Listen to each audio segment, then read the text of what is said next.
dengan sifat istri yang salihah. Setiap suami, dan tentu para suami juga harus berupaya untuk menjadi suami yang saleh,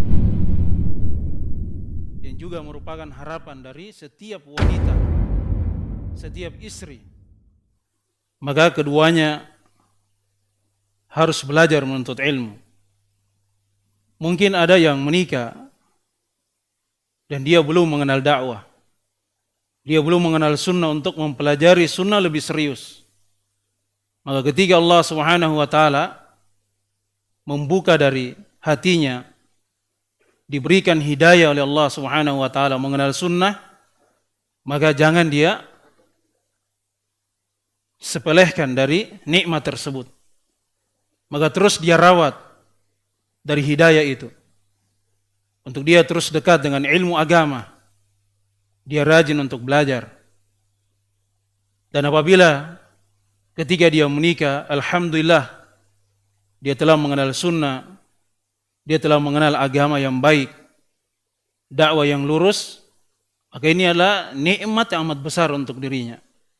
Maka harus dia tetap bersemangat untuk dia mengejar dari keutamaan Allah Subhanahu wa taala, kebahagiaan di tengah keluarga, di kehidupan dunia sampai di negeri akhirat. Karena ya kebanyakan dari teman-teman problem yang terjadi di tengah keluarga mereka,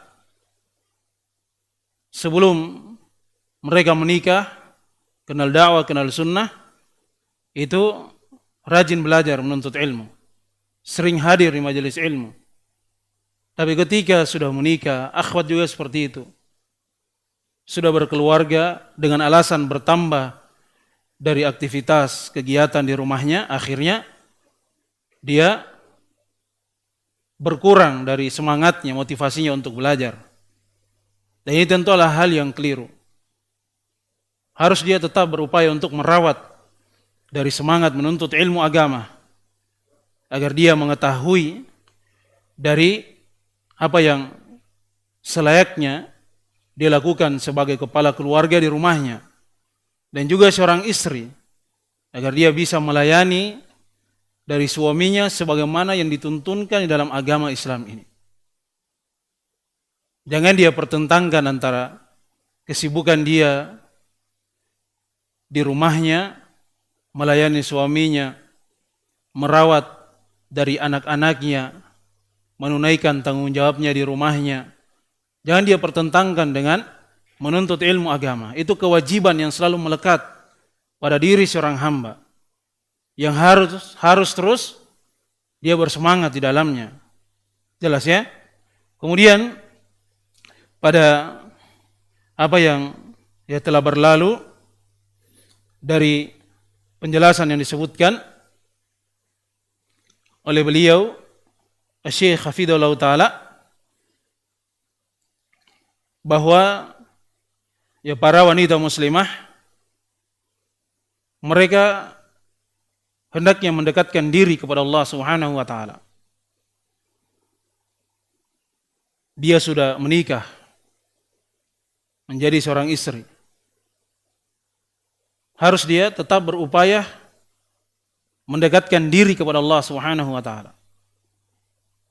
Harus dia sadari bahwa di dalam membina hubungan keluarga, membina rumah tangga, itu banyak dari pintu-pintu ibadah yang terbuka untuk dirinya sebelum dia menikah. Maka harus dia bersemangat untuk beramal dengan amalan yang saleh, beribadah kepada Allah Subhanahu wa taala, mendekatkan dirinya kepada Allah Subhanahu wa taala. Maksud di dalam pernikahan itu adalah untuk menjaga, merawat ibadah, keikhlasan untuk selalu berada di atas ketaatan ibadah kepada Allah Subhanahu wa taala, agar dia selamat dari dosa dan maksiat, kedurhakaan kepada Allah Subhanahu wa taala. Maka ini yang harus dia perhatikan. Para wanita muslimah ketika dia sudah menikah, maka semakin berupaya untuk mendekatkan diri kepada Allah Subhanahu wa taala. Biadai haqqi zaujiha 'alaiha. Yaitu dengan cara dia tunaikan hak-hak suaminya kepada dirinya. Wa tantadiru tsawaba. Dan dia menunggu dari pahala di sisi Allah Subhanahu wa taala. Wa husnal aqibah. Dan baiknya dari balasan Allah Subhanahu wa taala. Jelas ya? Maka ini yang harus selalu menjadi prinsip hidup bagi para wanita muslimah ketika dia sudah menikah.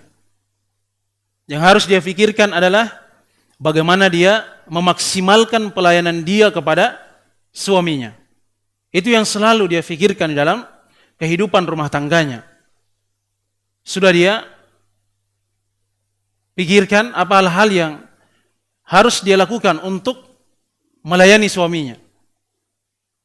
Ini dari poin yang terpenting di dalam kehidupan berumah tangga bagi seorang istri. Dia tunaikan hak-hak dari suaminya. Karena itu merupakan perintah Allah Subhanahu wa taala dan Rasulnya sallallahu alaihi wasallam. Di dalam banyak ayat Al-Qur'anul Karim yang telah kita sebutkan dan juga dari riwayat-riwayat hadis dari Nabi kita Muhammad alaihi salatu wassalam telah kita jelaskan dan telah kita uraikan. Jelas ya? Para wanita muslimah hendaknya mereka kalau bisa dihafalkan dari ayat yang mulia ini dalam surah An-Nisa yang Allah Subhanahu wa taala menyebutkan dalam firman-Nya, "Fasolihatu qanitatun hafizatun lil ghaibi bima hafidallah." Wanita-wanita, istri-istri yang salihah, qanitat, mereka taat, kunut, luzum, terus continue beribadah kepada Allah Subhanahu wa taala. Ini sifat dari istri yang salihah. Dia harus menyadari bahwa ada kewajiban yang harus dia tunaikan kepada Allah Subhanahu wa taala. Di antaranya adalah menuntut ilmu agama. Dan bahkan kata para ulama kita, menuntut ilmu agama ini adalah kewajiban yang paling awal dari kewajiban yang lainnya. Dia yang paling utama.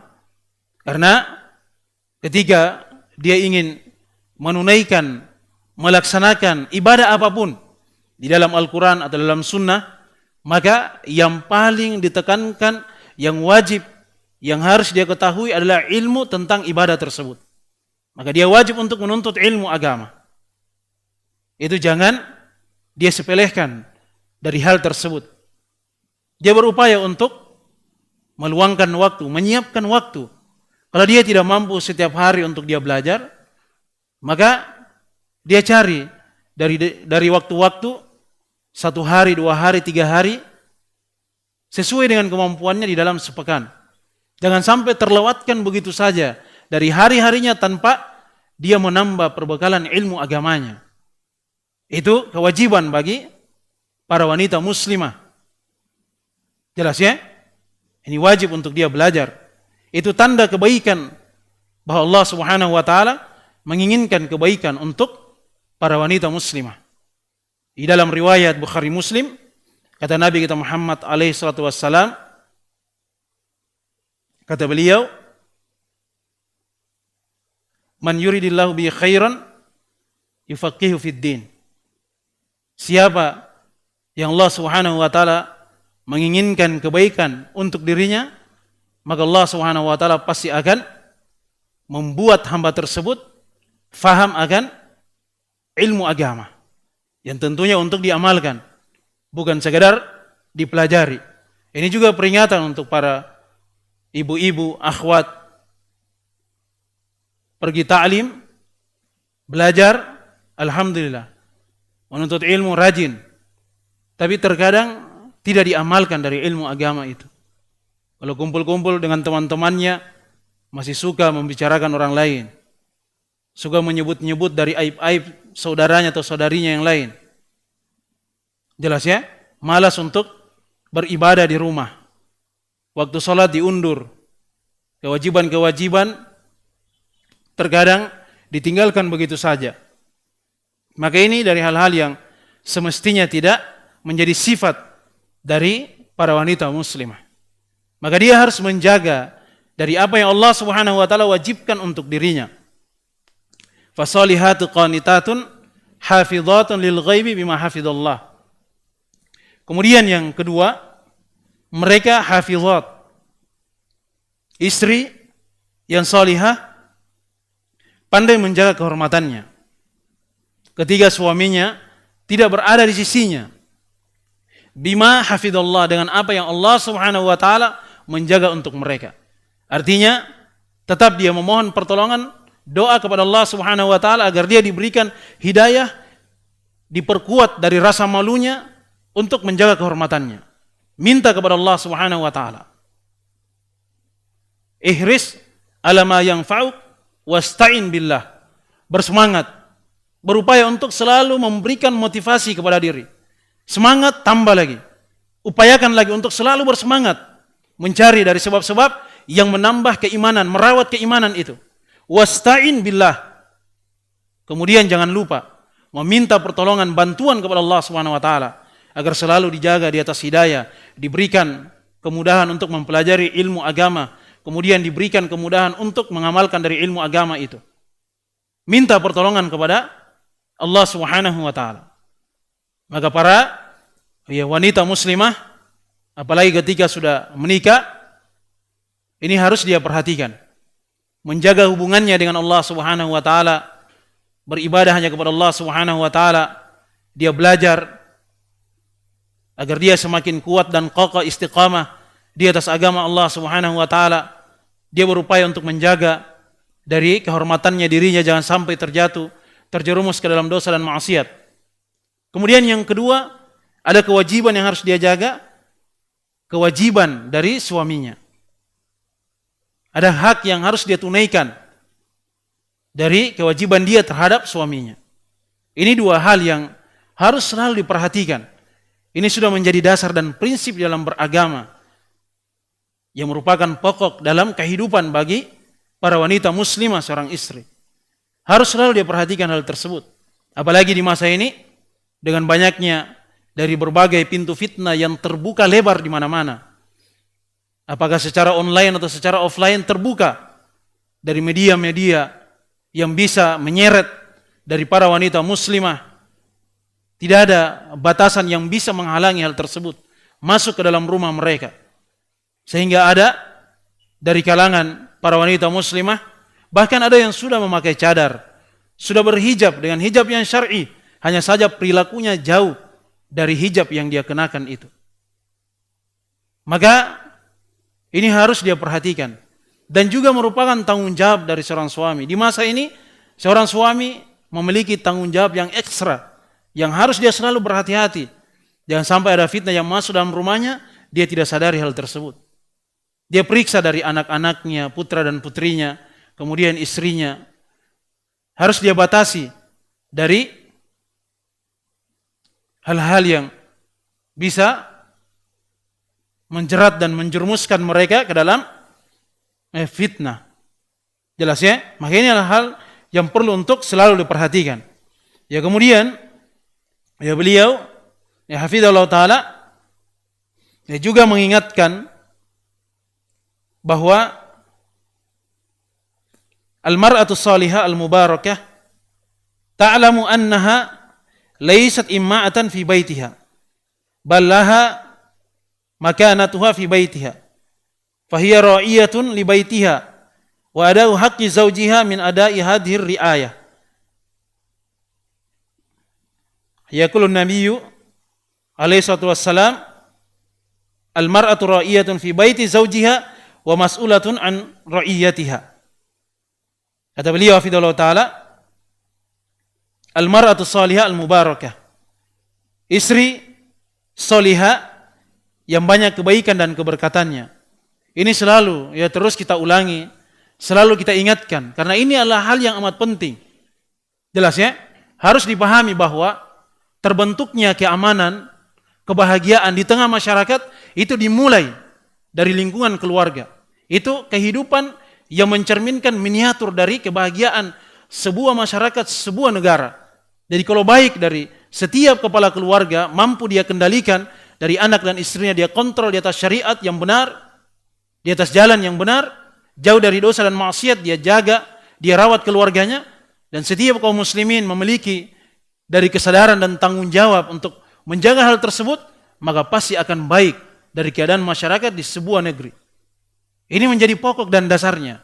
Oleh sebab itu perlu untuk kita perhatikan dari setiap lingkungan keluarga kita, bagaimana kita menyadarkan dari istri kita. Bagaimana ya seorang istri, dia membantu suaminya agar selalu berada di atas kebaikan. Dan juga melihat dan memperhatikan dari putra dan putrinya yang di masa yang akan datang, mereka akan menjadi dari penerus yang akan mengemban dari amanah di dalam agama Islam ini. Maka harus dipersiapkan sejak sekarang. Dibekali mereka dengan ilmu agama. Dan anak-anak itu akan melihat dari sikap, perilaku, ucapan, kalimat yang diucapkan oleh kedua orang tuanya. Itu guru yang terbaik adalah kedua orang tua. Kalau dia baik mengajarkan anaknya, maka pasti anak-anaknya juga akan baik di masa yang akan datang. Tapi kalau kedua orang tua mereka memperlihatkan dari ucapan-ucapan yang kasar, ucapan-ucapan yang tidak selayaknya diucapkan, perilaku dan sikap yang tidak baik, itu yang akan menjadi dari pendidikan untuk putra dan putrinya. Jelas ya? Oleh sebab itu sekali lagi kita ingatkan agar mereka belajar untuk menuntut ilmu. Jangan pernah merasa cukup dari belajar dan menuntut ilmu. Ini penyakit. Jelas ya? Itu harus diingat. Ya, beliau mengingatkan bahwa wanita salihah yang diberkati yang banyak kebaikannya. Ini harus dipahami bahwa istri yang salihah mereka juga bisa menjadi sebab kebaikan dan keberkatan untuk suaminya, untuk anak dan istrinya, di tengah keluarganya. Harus dia paham bahwa annaha laysat imma'atan fi baitiha. Bahwa seorang istri harus mengerti bahwa keberadaan dirinya di tengah keluarga itu bukan keberadaan yang tidak berarti. Hanya sekedar dijadikan istri saja. Tidak ada andil untuk membawa kebahagiaan di tengah keluarga. Jangan sampai ada istri yang seperti itu. Dia merasa bahwa yang penting sudah menikah, kemudian punya anak, bisa urus anak, bisa melayani suami seadanya, setelah itu lepas tanggung jawab. Jelas ya? Jangan seperti itu. Apalagi kalau dia suami. Oh, yang jelas saya sudah nikah. Ada istri, saya sudah berikan nafkah secara lahiriah, batiniah, al-zahir, sudah saya berikan nafkahnya. Sudah saya berikan makan, minum, pakaian, tempat tinggal. Kebutuhannya sudah saya penuhi. Anak-anak sudah dibelikan juga apa yang menjadi hajat dan kebutuhannya. Tapi dia lupa, ada pendidikan yang paling utama yang harus dia berikan kepada anak dan istrinya. Jangan sampai hanya sebatas itu saja dari kesadaran dia sebagai kepala keluarga. Ya, seorang istri jangan dia beranggap bahwa keberadaan dia di tengah keluarganya, dia hidup bersama suaminya hanya sebatas melayani suami, memperhatikan anak-anak. Tidak ada tanggung jawab yang lainnya. Jelas ya? Ini harus dia sadari. Kata beliau, ballaha makanatuha fi baitiha. Bahkan dia memiliki kedudukan. Ada posisi dia di tengah keluarga. Fahiya ra'iyatun li baitiha. Dia adalah seorang pemimpin di rumah suaminya. Di rumahnya. Jelas ya? Nah, di antara yang banyak terlupakan, terlalaikan oleh para wanita, dia terkadang kalau di rumahnya, dia merasa bosan. Tidak nyaman kalau di rumah terus. Dia keinginannya suka kalau dia keluar dari rumahnya. Ini sebenarnya sudah keluar dari fitrahnya. Fitrah yang lurus dan yang benar bagi seorang wanita, seorang istri, adalah ketika dia cinta dan senang, bahagia, merasa nyaman ketika dia berada di rumahnya. Itu kenyamanan yang paling bisa dia rasakan dalam kehidupan rumah tangganya, di rumahnya. Jangan sampai ada ya seorang istri, dia lebih nyaman kalau dia berada di luar rumah. Dia lebih tenang, merasakan kebahagiaan kalau dia berada di mall, di tempat-tempat rekreasi dibandingkan dia berada di rumahnya. Ya bukan dilarang, tapi jangan sampai kenyamanan itu berpindah, tidak berada di tengah keluarganya. Ini menyelisih dari fitrah seorang wanita yang Allah Subhanahu wa taala firmankan, wa qarna fi buyutikunna wala tabarrujna tabarrujal jahiliyatil ula. Para wanita itu hendaknya mereka menetap di rumah-rumah mereka. Itu sudah perintah dari Allah Subhanahu wa taala yang merupakan pokok kewajiban bagi para wanita muslimah. Dia diperintah untuk menetap di rumah-rumah mereka. Sebagian dari ahli qiraah mereka membaca wakirna dengan dikasrah dari qafnya yang merupakan kewibawaan. Itu maknanya. Kewibawaan seorang wanita itu ketika mereka menetap di rumah-rumah mereka sendiri. Wa qarna fi buyutikunna. Dan Allah Subhanahu wa taala membahasakan buyutikunna, rumah-rumah wanita itu. Padahal kebanyakannya rumah itu adalah milik dari suami, tapi dibahasakan rumah-rumah mereka karena sifat dari dasar seorang wanita itu identik dengan rumah. Dia harus lebih merasa nyaman, tenang, bahagia, tentram kalau dia berada di rumahnya. Jelas ya? Maka dia perhatikan bahwa dia memiliki tanggung jawab, dia pemimpin di rumahnya. Ketika suaminya tidak berada di sisinya, maka dia yang memegang dari kendali itu. Bagaimana dia perhatikan dari apa yang memang dijaga oleh suaminya di rumahnya. Bagaimana dia terus berupaya untuk menjaga harta dan anak-anak dari suaminya. Jelas ya? Atau beliau, wadaku haqqi zaujiha min adai hadhir riayah. Ketika dia tunaikan dari hak-hak yang wajib kepada suaminya itu, nah ini bagian dari menunaikan hak dari kepemimpinan itu. Jelas ya? Yaqulun Nabi alaihi wasallam, al-mar'atu ra'iyatun fi baiti zawjiha wa mas'ulatun an ra'iyatiha. Istri itu dia adalah pemimpin di tengah keluarganya, di rumah dari suaminya, dan dia akan ditanya tentang kepemimpinannya. Ini harus dia fahami dari kalimat dari Nabi kita ya Muhammad alaihi wasallam, wa mas'ulatun an ra'iyatiha.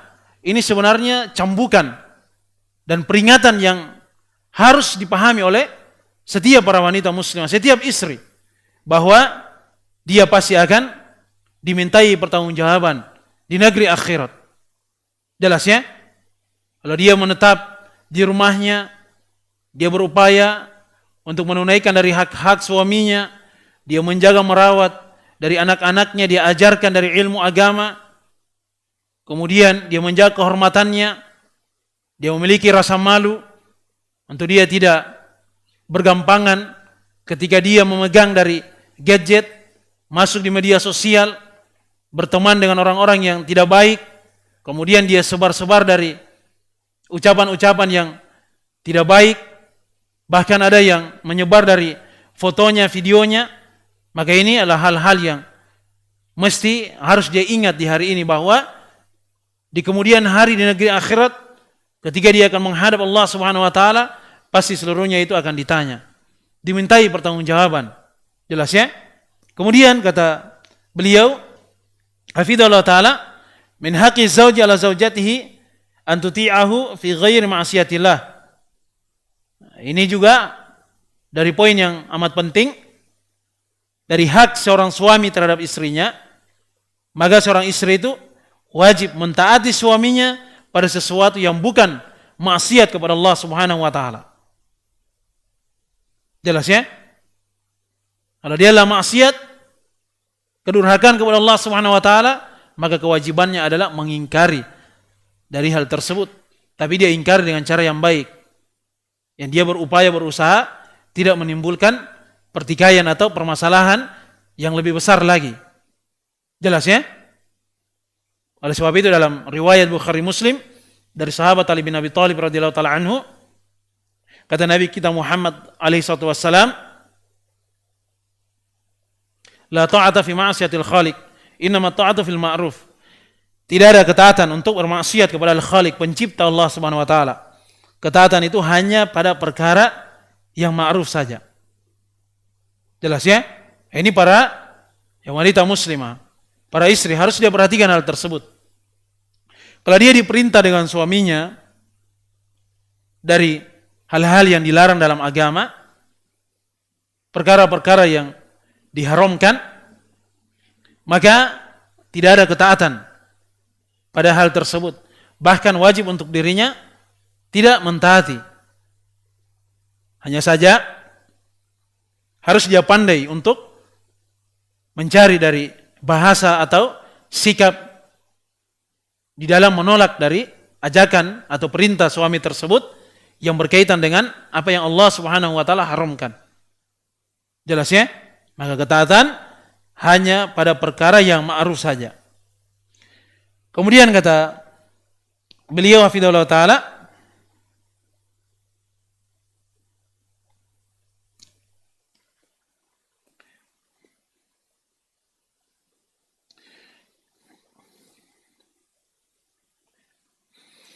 min haqqi zawji ala zawjatihi an tahrisa ala alla tughdibahu. Dari hak seorang suami terhadap istrinya, seorang istri hendaknya dia tidak marah kepada suaminya. Jangan dia membuat suaminya marah. Kalau misalnya suaminya marah atau dia yang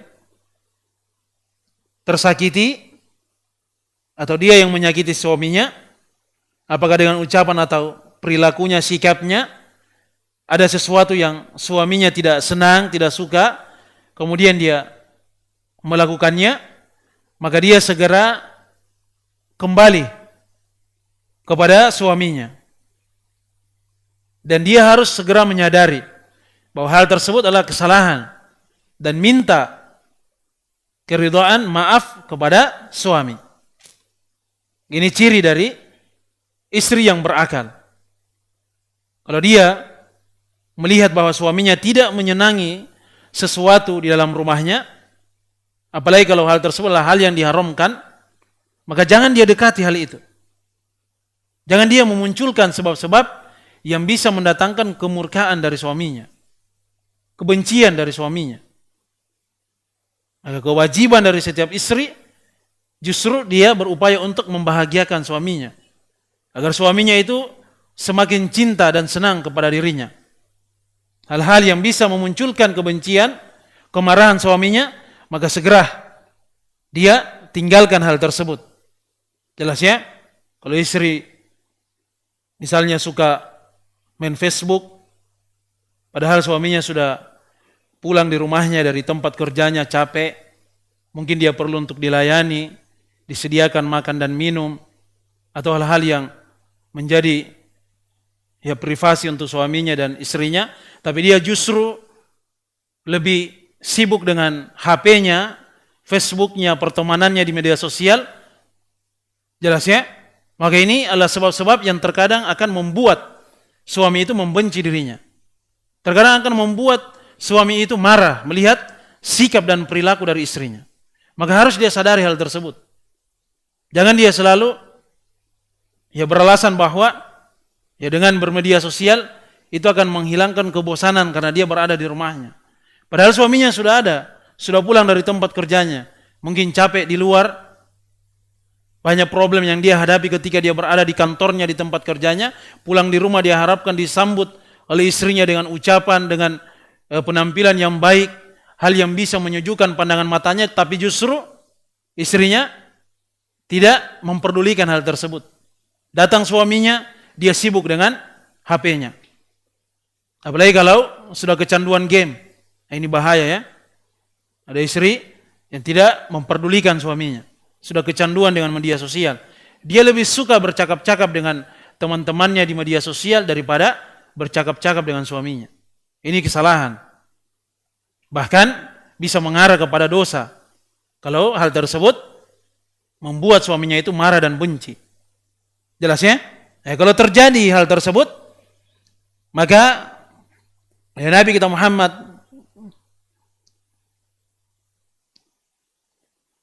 alaihi salatu wassalam telah menyebutkan, kata beliau,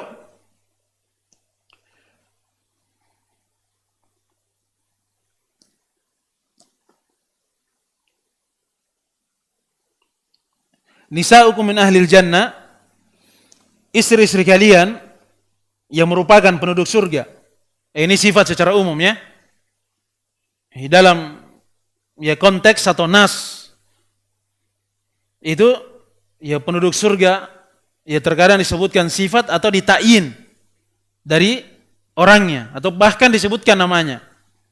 Seperti misalnya 10 orang yang dijamin masuk surga dari para sahabat radhiyallahu taala anhum.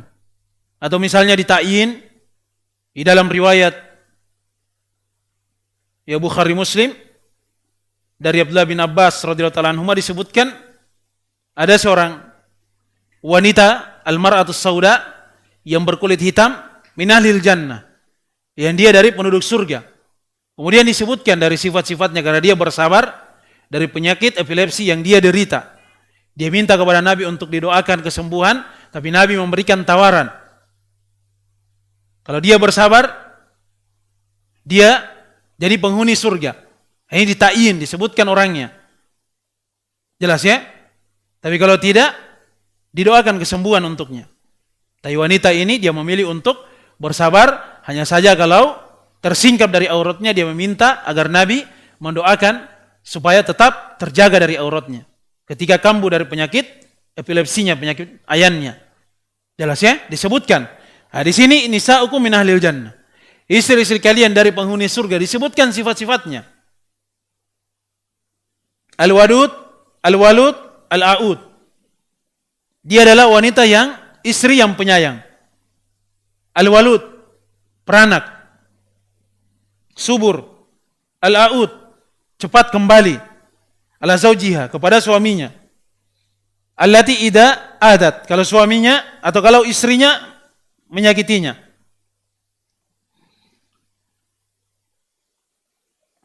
Kalau misalnya istrinya menyakiti suaminya, maka dia cepat menyadari untuk meminta maaf, keridhaan kepada suaminya. Atau kalau istrinya yang tersakiti, atau misalnya suaminya menyakiti dirinya. Ini istri yang berakal, dia cepat menyelesaikan masalah tersebut, tidak egois dalam kehidupan rumah tangga. Biasanya kalau sudah bertengkar panjang lebar, tidak pernah puas itu perempuan sampai suaminya itu mengaku bahwa saya yang salah.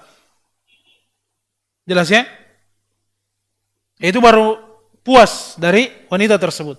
Tapi istri yang salihah yang merupakan penduduk surga sifatnya, dia segera menyadari. Kalau misalnya suaminya marah, walaupun dia merasa bahwa kayaknya saya yang benar ini, tapi dia sudah, lupakan sudah itu. Utamanya adalah minta keridhaan suami, minta maaf. Supaya pertikaian atau pertengkaran itu, percecokan tidak semakin panjang. Jelas ya? Nah, ini kalau dibiasakan seperti itu, ketika ada masalah kecil, segera diselesaikan, nah ini bagus. Jelas ya? Daripada sudah terlalu besar, sudah melebar kemana-mana, kemudian baru mau dicari solusinya. Maka dia segera, kata Nabi kita,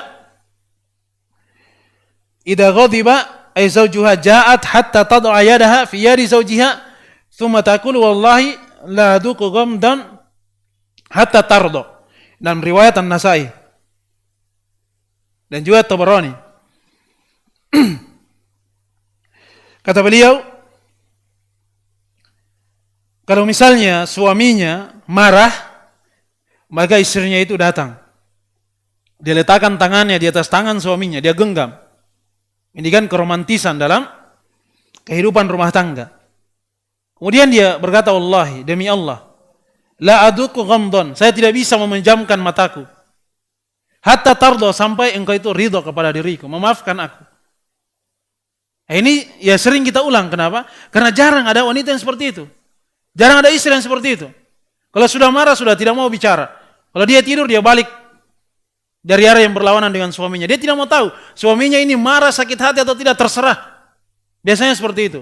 Jarang ada wanita yang datang kepada suaminya mengaku. Jelas ya? Jarang ada istri yang seperti itu. Diakui kesalahannya, minta maaf, minta keridhaan dari suaminya. Jarang ada istri yang seperti itu. Ini selalu kita ingatkan. Jelas ya?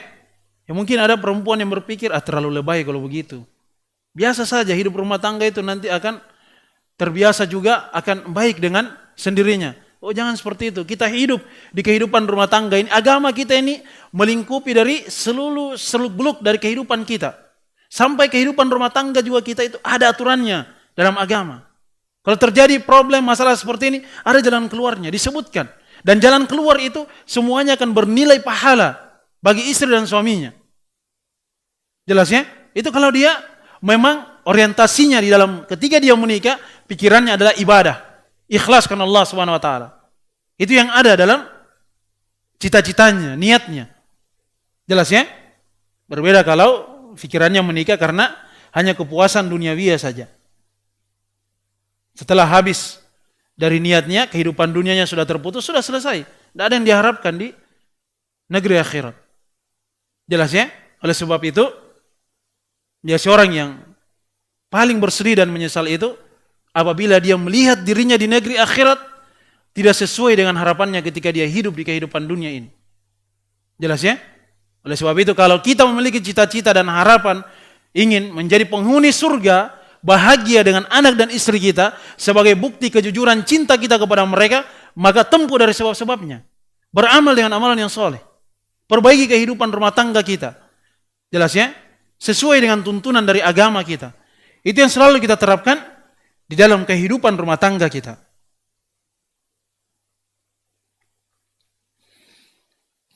Kemudian kata beliau, hafizahullah ta'ala,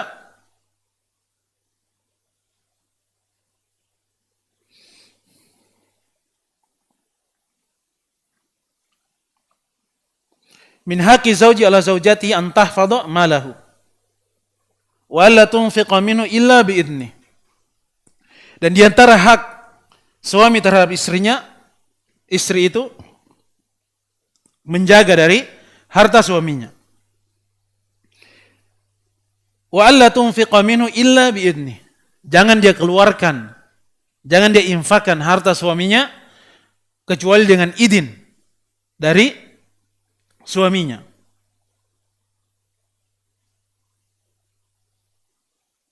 Kemudian kata beliau hafizahullah ta'ala, wa qad sami'na anna an-nabiyya alaihi salatu wassalam qala fi khairin nisa wa tahfaduhu fi nafsiha wa maliha wa malihi. Wa qala an-nabiy alaihi salatu wassalam la yahillu limra'atin an tu'tiya min mali zawjiha syai'an illa bi idnih. Kata beliau, kami telah mendengar dari ucapan ya Nabi alaihi salatu wassalam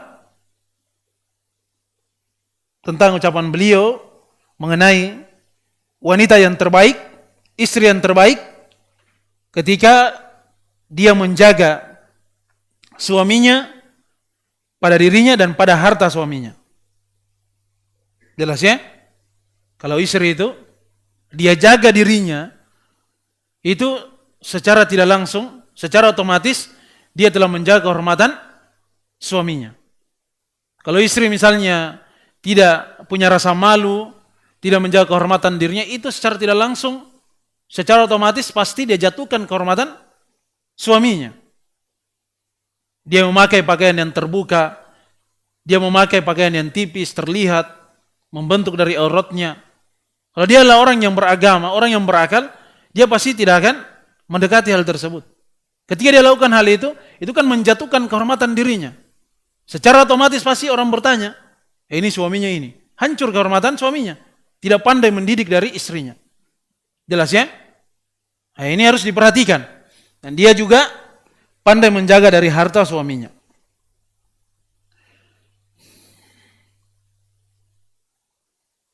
Yang ingin saya mesin dulu ya.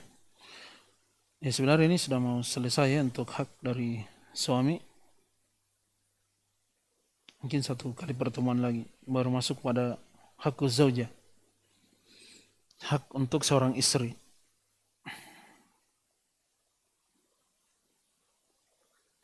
Yang harus diperhatikan oleh para suami. Ya mungkin sampai sini dulu, semoga ada manfaatnya kita seluruhnya. Dan semoga Allah Subhanahu wa taala menambah semangat kita untuk menuntut ilmu, mengamalkan dari ilmu yang telah kita ilmui. Dan semoga Allah Subhanahu wa taala menerima dari seluruh amalan kebaikan kita, melipat gandakannya, mengampuni dan menggugurkan dari seluruh dosa dan kesalahan kita. Subhanakallahumma bihamdik, asyhadu an la ilaha illa anta, astaghfiruka wa atubu ilaik. Wassalamualaikum warahmatullahi wabarakatuh.